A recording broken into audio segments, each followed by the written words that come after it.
One of the things that I've learned as I've gone along setting is that one of the coaches had me laying down on my back and actually, at first catching the ball and then working on my release and trying to do it straight up and straight forward, and then actually setting it. And so understanding the difference between I'm catching, I have full control of the ball, and I'm just releasing and I keep it simple, and then actually speeding up the release and actually setting the ball and understanding how those two evolve and how they're similar. I think the release is a really important part of setting, and I think a lot of times we try to make it more complicated, and what this does is it simplifies it. It says it's just as simple as I catch and then release, and so if you just speed that up, if you go from one catch and release to actually setting and understand that it can just be one move, it's really helped to clean up my follow through and making things simpler.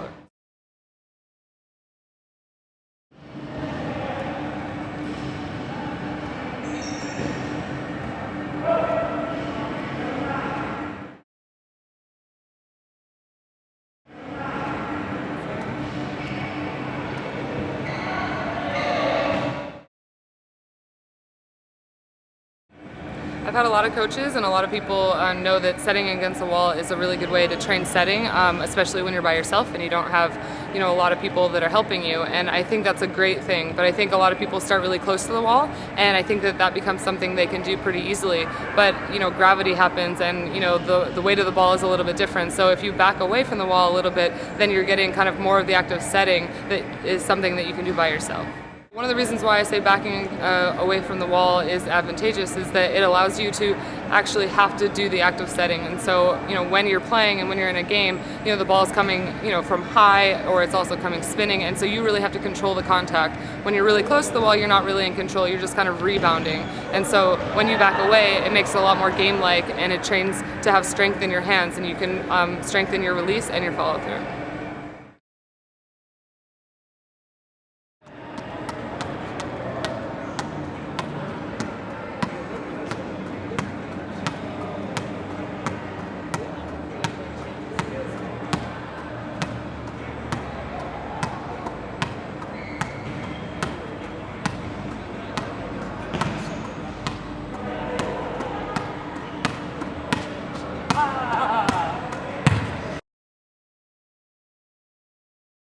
So you can definitely start close to the wall and kind of get your touch and warm up your hands a little bit. And as you back off, you can see how much more control over the release that you have to have. And so as you gradually move back, you kind of get more into more of a quick release. And so you feel that strength and you feel the difference as you move back gradually.